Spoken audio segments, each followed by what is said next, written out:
Friends, before I begin the story, I want to ask you something. Have you ever seen someone whose life looked like it was over, someone who was crushed, silenced, and forgotten, yet somehow a spark appeared in the darkest hour? If you stay with me until the end, you'll understand why this isn't just another sad tale, but a journey of resilience, love, and hope that I promise will stay with you long after. And if stories like this touch your heart, please don't forget to like this video and subscribe to the channel, because together we can keep sharing stories that remind us of the power of the human spirit.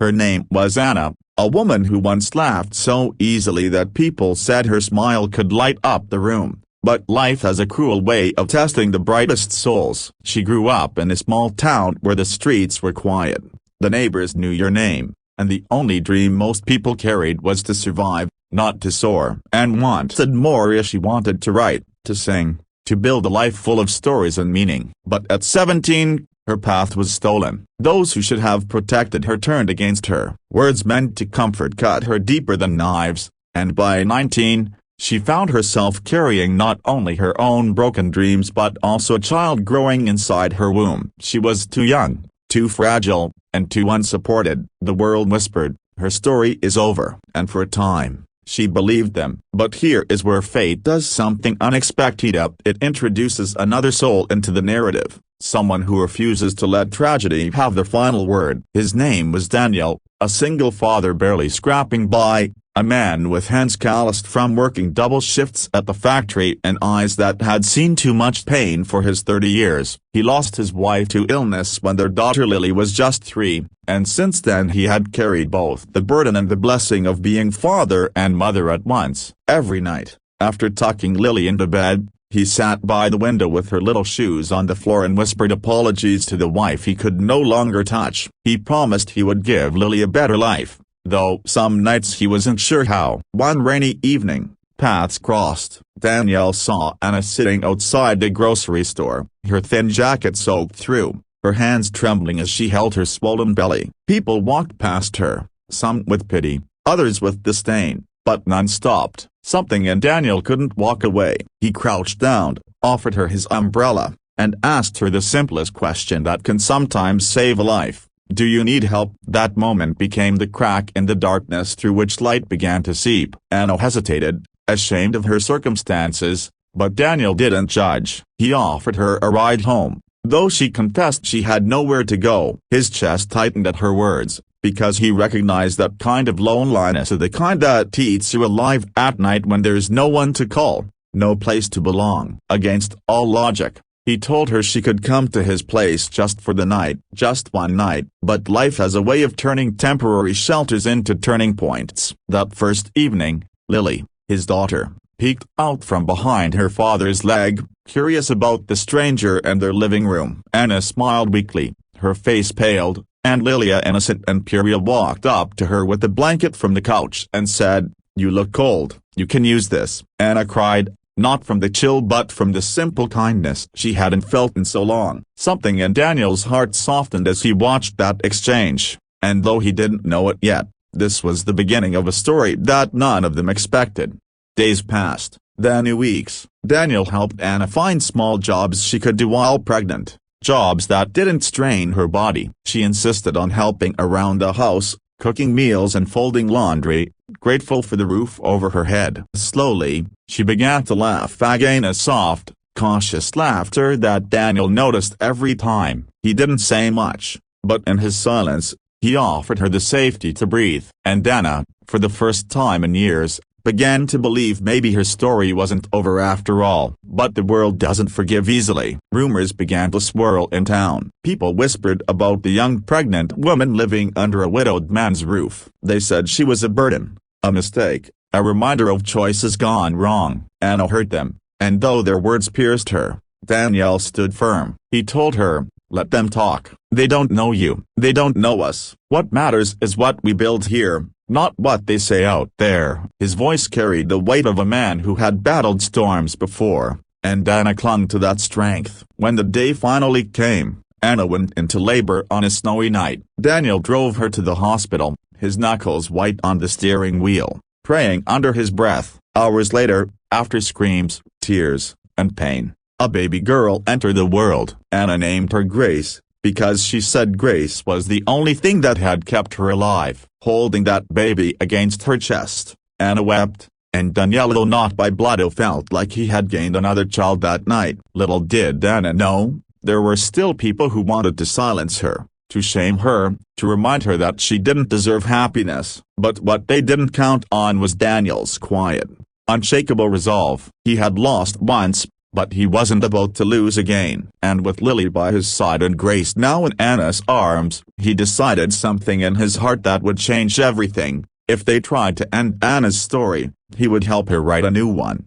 And friends, that's where we leave chapter 1A, not as an ending, but as the fragile beginning of something beautiful. If you want to see how this story unfolds, stay tuned for chapter 2, because the battles they face next will test everything they've built together. And before you go, if this story touched even a corner of your heart, please make sure to like this video and subscribe to the channel. Your support helps us keep telling stories like this, stories of pain, hope, and second chances. Friends, when we left off, Anna had just brought Grace into the world, and though the night was cold and the snow fell heavy, the warmth of that tiny heartbeat promised a new beginning. But beginnings, as beautiful as they are, come with battles. And this is where the story deepens, where choices must be made, where wounds of the past threaten to rise, and where love is not the kind wrapped in romance, but the fierce, sacrificial kind that stands through storms. It becomes the thread holding everything together. If you're still here with me, I ask you to listen closely, because what you're about to hear isn't just a story, it's a reflection of how even the broken can rise again. And if these stories matter to you, don't forget to like this video and subscribe so we can keep sharing them together. Life after Grace's birth was a mixture of exhaustion and wonder. Anna's nights were endless, her body aching as she rocked her newborn back and forth, whispering lullabies through tears she couldn't always explain. Sometimes they were tears of joy, sometimes of fear, but mostly they were tears of gratitude. She looked at Grace's tiny fingers curled around her own and thought, they tried to end me, but here she is, a proof that I am still here. Daniel helped where he could, even though he still worked long hours to provide for Lily. Some nights he came home bone-tired, shoulders heavy, but still he took Grace in his arms so Anna could rest, pacing the living room with the baby pressed against his chest. Lily, too, had stepped into her role as the older sister. Though she was only 7, she would sit by Anna, humming songs she made up, and Anna marveled at how natural the child's kindness was. For the first time in a long time, Anna felt like she belonged, not as a guest, not as a mistake, but as part of something real. But happiness attracts whispers. In town, rumors spread faster than wildfire. She's living off him. Some said, that child will only drag him down. Others murmured. Anna heard it every time she stepped out for groceries or walked Grace down the street. Their eyes judged, their lips sneered, and though she tried to hold her head high, inside she felt the same crushing shame she thought she had left behind. One afternoon, when she returned from the market, Daniel found her on the porch, sitting with her face buried in her hands. Anna, he said softly, crouching in front of her. What happened? She shook her head, unable to meet his eyes, but finally whispered, maybe they're right. Maybe I'm just a burden you don't need. Daniel's jaw tightened, and for a moment, he didn't speak. Then, with the firmness that came from a place deep in his chest, he said, don't you ever say that again. You and Grace are not the burden. You're family now, and I don't care what they say out there. What matters is what we choose to be in here. His hand tapped his chest over his heart. And in here, you belong. Tears filled Anna's eyes, because no one had ever claimed her like that before. Not with words, not with truth, not with love that expected nothing in return.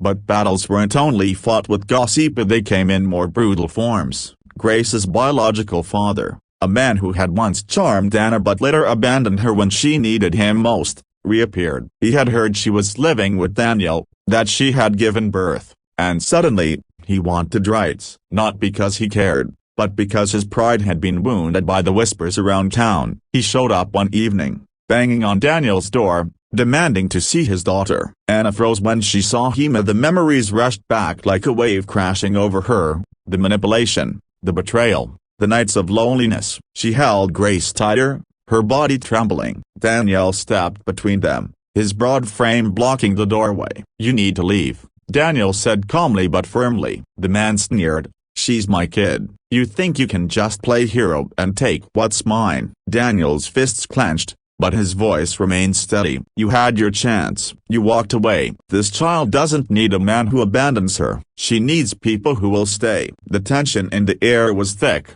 and for a moment, Anna feared violence, but the man eventually spat at the ground and stormed off, promising it wasn't over. That night, Anna cried into Daniel's shoulder, terrified of what might come. But Daniel whispered, "He won't win, not while I'm here." Weeks turned into months, and despite the challenges, life inside their little home grew richer. There were simple joys of family dinners where Lily insisted on saying grace, laughter that echoed in the kitchen when Grace giggled for the first time, and quiet moments when Anna read bedtime stories with Lily curled at her side. Slowly, Anna began to write again. She filled notebooks with words she thought she had lost, words about pain and healing, words about darkness and light. Daniel noticed her late at night, sitting at the table with her pen moving furiously, tears streaking her cheeks, and though he didn't read them, he knew she was reclaiming the voice that had once been stolen from her. "One day," he told her,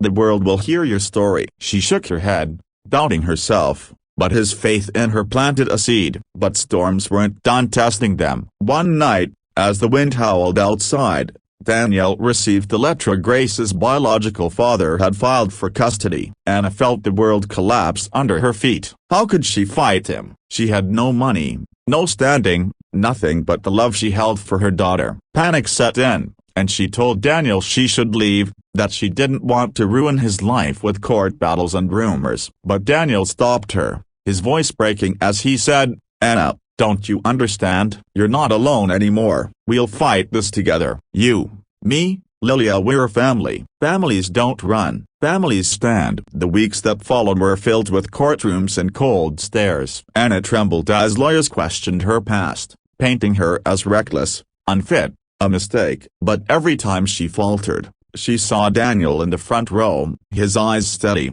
reminding her she was stronger than she believed. Lily would draw pictures of their familiar four figures holding hands and leave them in Anna's lap with the words, "We love you." Those simple drawings gave her the courage to keep standing. In the end, the judge ruled in Anna's favor. Grace would stay with her, safe and loved. The man who had tried to take her walked out of the courtroom defeated, his pride shattered. Anna collapsed into Daniel's arms, sobbing with relief, and for the first time, she allowed herself to believe in a future. Not just survival, not just existing, but truly living. From that day forward, everything shifted. Daniel, who had once been only a single dad trying to piece his life together, now found himself part of something bigger, a new chapter, not written in isolation, but shared with Anna and Grace. Anna, who once believed her story had ended before it began, discovered that endings can be rewritten. Together, with Lily's laughter filling the house and Grace's cries turning into coos,